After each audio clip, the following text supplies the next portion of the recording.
The human moved wrong.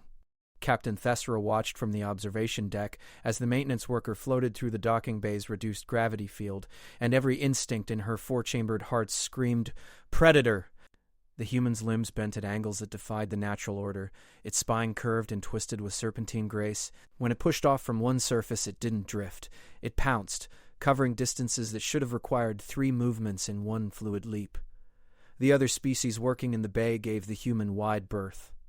A Caltharian engineer pressed himself against the wall as the human sailed past, all 6 of his eyes dilated in fear. 2 Vex technicians abandoned their tool carts and scurried toward the exit when the human changed direction mid-flight, somehow bending its body to redirect momentum without touching anything. "How long has it been aboard?" Thesra kept her voice level, though her neck frills threatened to flare. 16 cycles, Captain."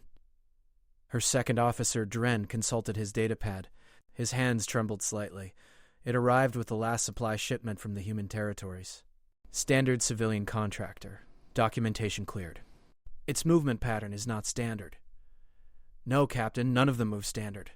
"Not in low gravity." Thesra had commanded the Royal Station Infinite Horizon for 12 solar cycles. She had seen representatives from 47 species walk these corridors. She had trained her guards to identify threats by gait, by posture, by the 1,000 subtle indicators that separated peaceful intent from violence. Everything she knew told her the human was dangerous. The creature finished its work on the gravity regulator and pushed off toward the exit. For just a moment, it seemed to hang in space, limbs spread wide, and Thesra saw what the ancient texts described: the old gods. The demons from the void, beings that move between worlds with terrible purpose. "Captain," Dren's voice dropped. "The Queen has requested a human presence at tomorrow's diplomatic reception." Thesra's frills did flare now, a full threat display she quickly suppressed. Which human? Any qualified representative. The request was general. Denied. Captain, with respect. The request came from... "I know exactly who it came from," Thesra returned from the observation port. "And I am responsible for Her Majesty's safety.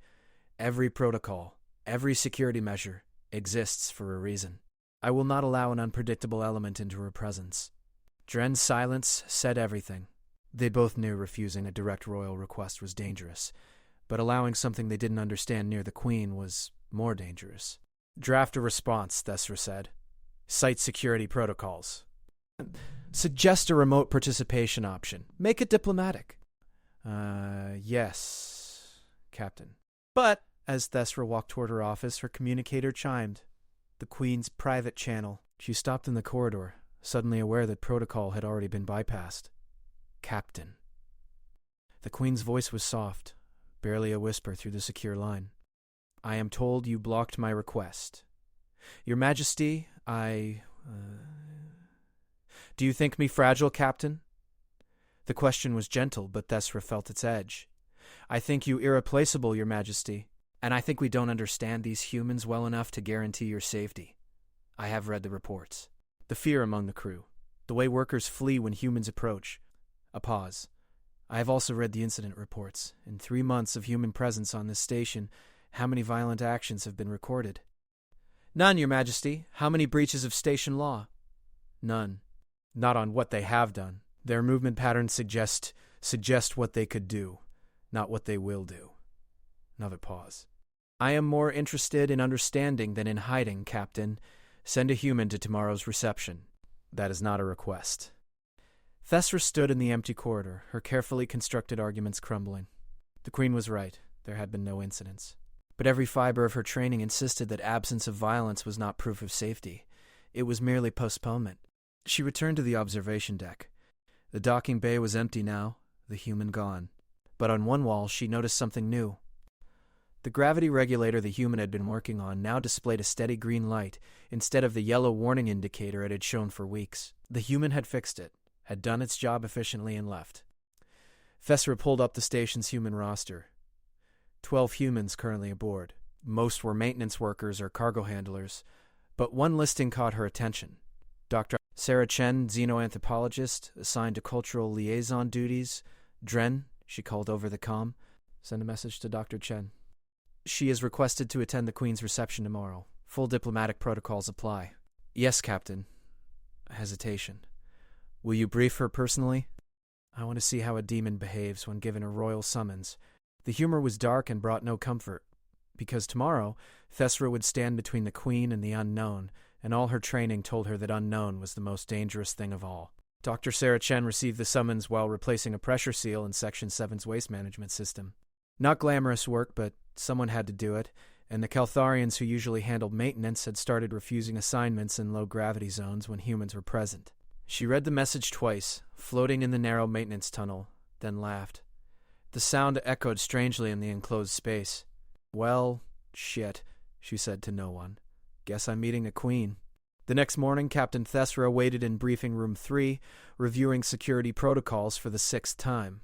The door chimed at precisely the appointed hour, punctual at least. Enter.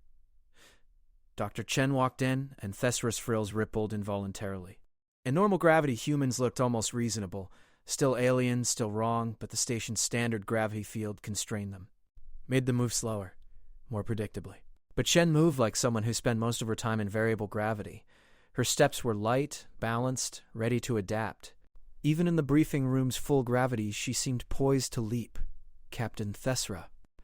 Chen extended her hand, then withdrew it, when Thesra didn't move. Sorry, human greeting. I forget. Sit, please. Thesra gestured to the chair across from her desk. Chen sat, but even that movement was wrong. She didn't lower herself carefully like other species did. She fell into the chair with perfect control, muscles tensing at exactly the right moment to arrest momentum, like a hunter dropping from a tree onto prey. This rub pushed the thought away. You've been aboard 4 months, Doctor. Chen, your record shows exemplary work. No complaints. Several commendations from department heads whose equipment you've repaired. I like fixing things. Chen smiled. It was meant to be friendly, Thesra knew, but the expression showed too many teeth. Also, I need to stay useful. Contract work pays better than pure research, and your station has some fascinating xenotechnology. You're not concerned about the reactions you receive? The fear? Of course I'm concerned, but I understand it. We move differently, especially in low Gai. Our bodies evolved for high gravity, so when we're in lighter fields, we seem enhanced, unnaturally fast and flexible. You seem dangerous. We can be. Chen met Thesra's gaze directly, another unsettling human trait, but so can anyone. The Vex have natural toxins. The Keltharians are 3 times stronger than humans in standard gravity. The Shreen can survive hard vacuum. Every species has capabilities that could be weaponized. We're just more obvious about it.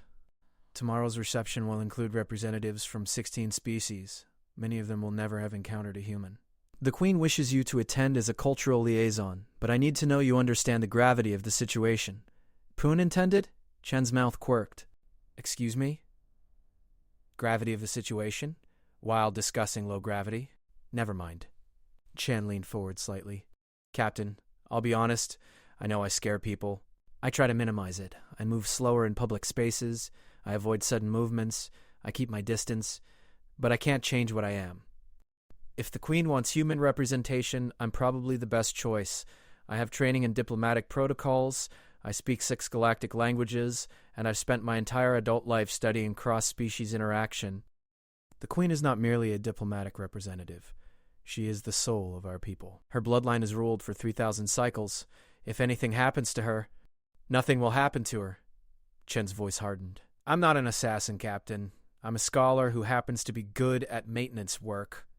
I fix things. I study cultures. I try to build bridges between species. That's all. Thesra wanted to believe her.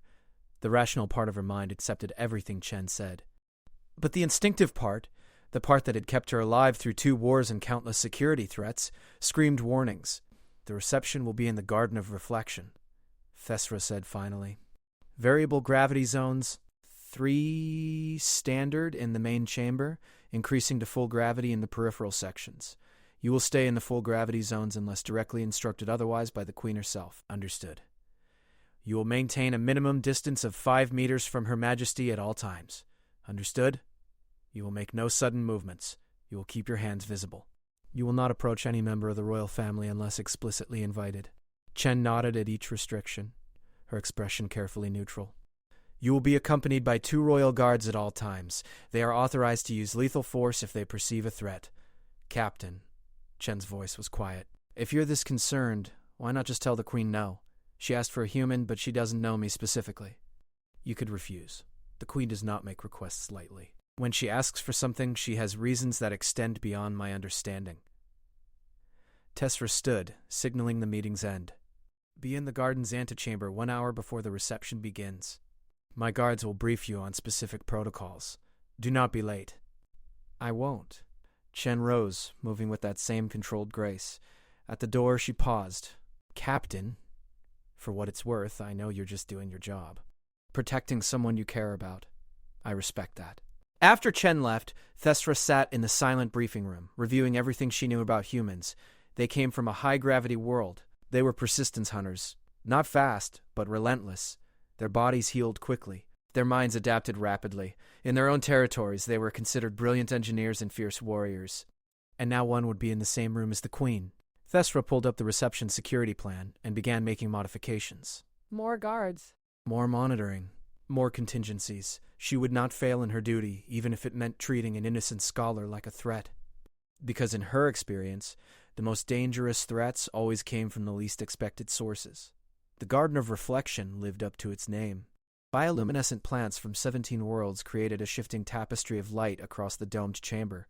Gravity wells had been carefully calibrated to create floating islands where different species could interact at their preferred gravity levels.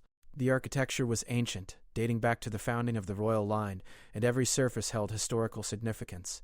Sarah Chen stood in the antechamber, dressed in formal human attire, a simple black suit that the royal protocol officer had approved after 3 outfit changes.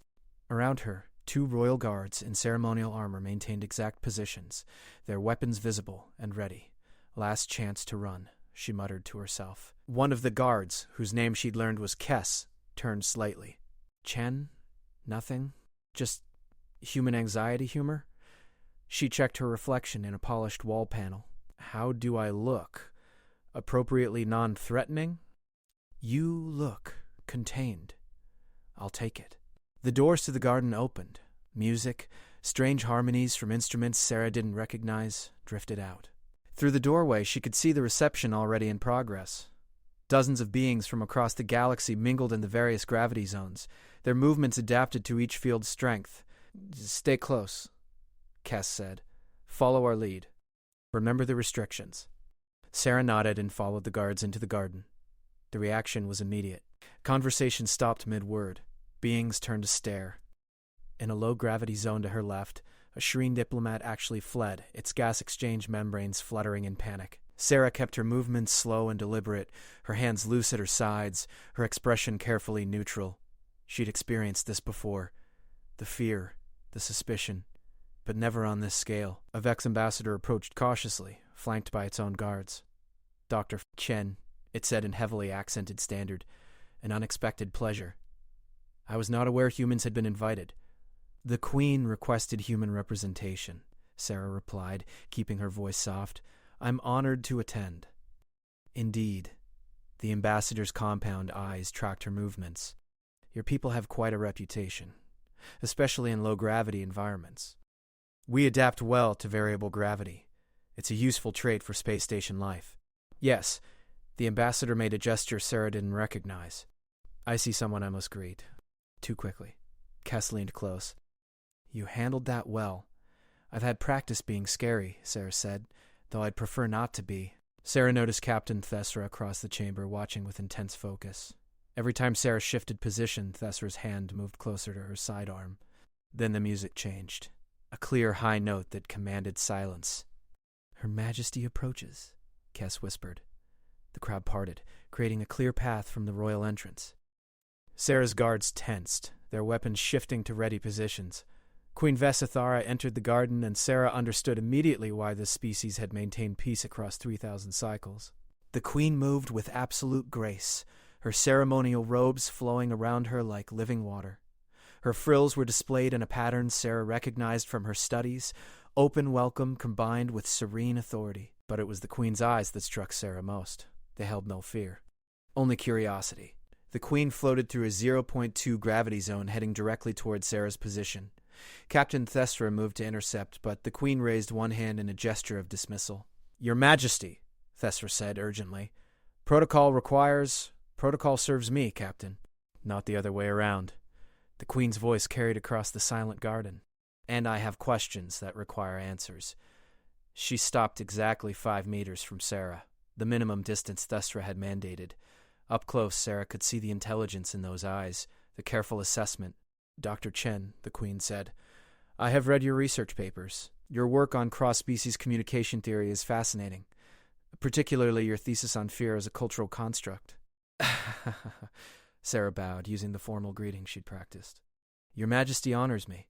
I didn't realize my work had reached royal attention. End quote. Everything reaches royal attention eventually, especially when it concerns my people's fears. The Queen tilted her head.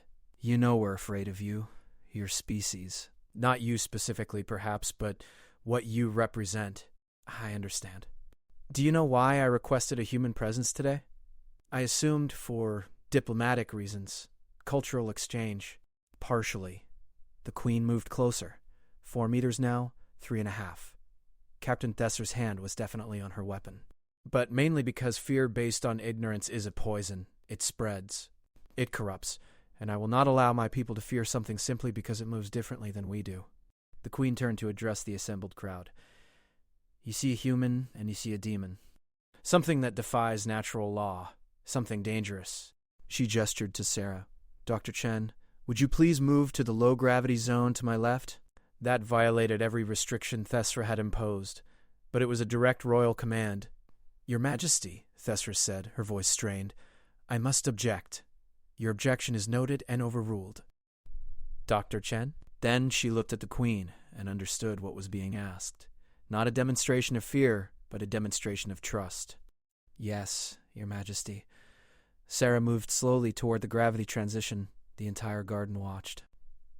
As she crossed into the low-gravity field, her body automatically adjusted. Her movements became more fluid, more efficient. She knew how it looked to the others. Supernatural, demonic. Show us, the Queen said simply. Show us how you move. It was the last thing Sarah expected. She turned to face the Queen, floating now in the 0.3 gravity field. Your Majesty? Your species evolved under strong gravity. In lighter fields, you become something else. Something we fear. But I want to understand, not fear. Show us. Then she pushed off from the floating platform. She moved through the low-gravity space the way humans naturally did, the way that terrified other species. She tucked and rolled, changed direction without visible support, used her flexibility to navigate 3 dimensions with ease. She demonstrated how human bodies adapted, how they transformed and reduced gravity from sluggish creatures into something elegant. Gasps echoed through the garden. Several beings fled. But others watched with growing fascination. The Queen floated closer, now in the same gravity field. 2 meters away. 1.5. Captain Thesra, the Queen called. Do you see a demon? From the full gravity zone, Thesra's voice was tight. I see a being that could strike before my guards could react. Yes, but has she struck? Has any human aboard this station committed violence? No, Your Majesty. Then what we see is capability without malice. Potential without intent. The Queen turned to Sarah. Thank you, Dr. Chen. You may return to standard gravity. Sarah moved back to the full gravity zone, her guards immediately closing in. Her heart hammered, but she kept her expression calm. The Queen addressed the crowd again. Fear has its place. Caution protects us. But wisdom means distinguishing between danger and difference. The humans move as demons in low gravity because their bodies were shaped by a harsh world. They are not demons. They are survivors. And if we judge every species by what they could do in their optimal conditions, we would fear everyone. But they're scary. A child, a young member of the royal family barely old enough to attend formal functions, had spoken from somewhere in the crowd. The innocence of it broke the tension. The Queen's frills rippled with what Sarah had learned to recognize as amusement. Yes, young one. They are scary. Many things are scary when we don't understand them. Come here. The Queen drew the young one close. This is why we learn. Why we ask questions. Why we don't let fear make our decisions. She looked at Sarah. Dr. Chen, what scares humans? Sarah considered the question carefully. Many things, Your Majesty. The unknown, the dark, being alone, losing people we love. We fear pain and death like all species. But perhaps most of all, we fear being misunderstood, being judged not for our actions, but for what others imagine we might do. The child looked up at the Queen. So they're scared too? Everyone is scared of something, the Queen said gently. Even queens, even captains, even humans who move like demons. She released the child and turned to face her people. This reception will continue. You may speak with Dr. Chen or avoid her as you choose. But you will treat her with the respect due to any invited guest. That is my decree. The music resumed. Slowly, hesitantly, the gathering returned to its social rhythms, but everything had changed. A few brave souls approached Sarah, asking careful questions. Others kept their distance, but no longer fled. Captain Tessera appeared at Sarah's side, her expression unreadable. Dr. Chen. They moved to a quiet section of the garden, the guards maintaining their positions. I need to apologize, Tessera said quietly. I treated you as a threat based solely on appearance and capability. That was unworthy of my position. Sarah shook her head. You are protecting someone you care about, someone whose loss would devastate your people. I'd have done the same thing. Would you? Thessera's frills rose slightly. I think you would have asked questions first. Sought understanding. That's what your research suggests, isn't it? Communication before assumption. In theory, Sarah admitted. In practice, I've made plenty of assumptions about other species. We all do. The trick is being willing to revise those assumptions when we learn better. The royal child had attached itself to the Queen's side, still glancing nervously at Sarah, but no longer hiding. She planned this, Thessera said. The whole thing. She knew it would force confrontation. She's wise, Sarah said. And brave. That's a dangerous combination in a leader. The best kind of dangerous. Thessera's frills rippled, the gesture Sarah now recognized as laughter. You're right. She is dangerous. I've served her for 12 cycles, and she still surprises me. She paused. Your restrictions are lifted. You may move freely through the garden. The guards will stay with you, but they're now for your protection, not ours. I appreciate that, Captain. As Tessera walked away, Sarah felt the weight of dozens of eyes on her. The fear hadn't vanished. Fear that deep didn't disappear in one evening. But something had shifted. A door had opened. The rest of the reception passed in careful conversations and cautious introductions. Sarah answered questions about human biology, about Earth's high gravity, about adaptation and evolution. She demonstrated slow movements and fast ones, showing how human bodies worked in different gravity fields. Some beings remained terrified. Others grew fascinated. But the most important moment came at the end of the evening. As the guests departed, the Queen approached Sarah one final time. The royal child still clung to her robes. Dr. Chen, the Queen said, I have a proposition for you. Your Majesty? Adequate use of your skills, but not optimal. I would like to offer you a position as royal xenoanthropologist. You would study the interactions between species aboard this station, advise on cultural matters, and help us bridge the gaps between different peoples. Your Majesty, I'm honored, but you would have full research access, a proper laboratory, funding for projects of your choosing.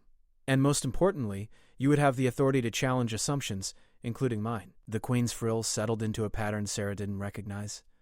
I need people who see clearly, who don't let fear cloud their judgment. You showed that tonight. Not by denying the fear, but by understanding it. Sarah looked at Captain Tessera, who had returned to the Queen's side. The captain gave a slight nod, not quite approval, but acknowledgement. I accept, Sarah said. Thank you, Your Majesty. Excellent. The Queen turned to leave, then paused. Oh, and Dr. Chen? The child asked me to invite you to the royal wing for tea tomorrow. Apparently you're still scary, but now you're interesting scary. I hope you'll accept. Sarah looked at the young one who was trying to hide behind the Queen while simultaneously peeking out at her. I would be honored, Your Majesty.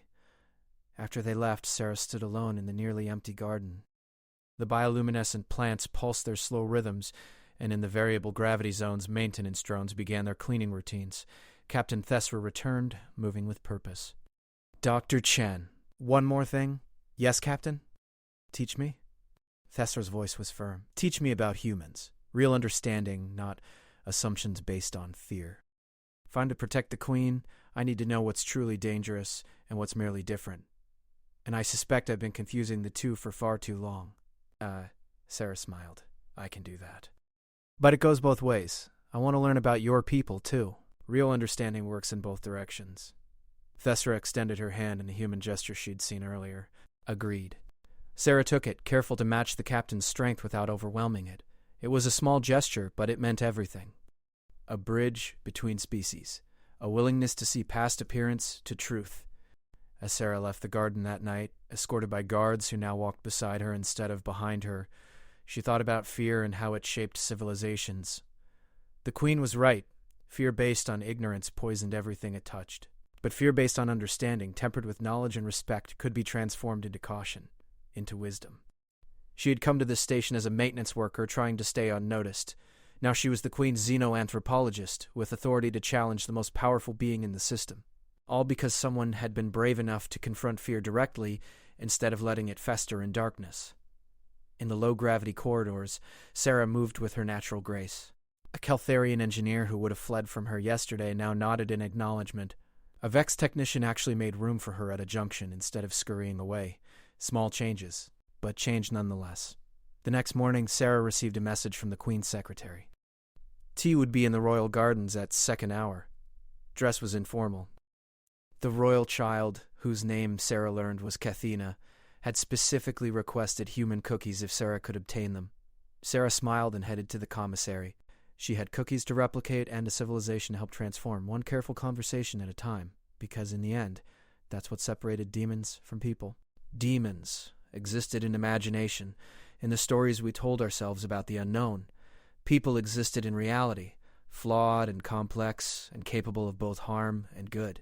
The trick was learning which was which before fear made the choice for you, and sometimes all it took was a queen brave enough to ask a simple question. Show us who you are.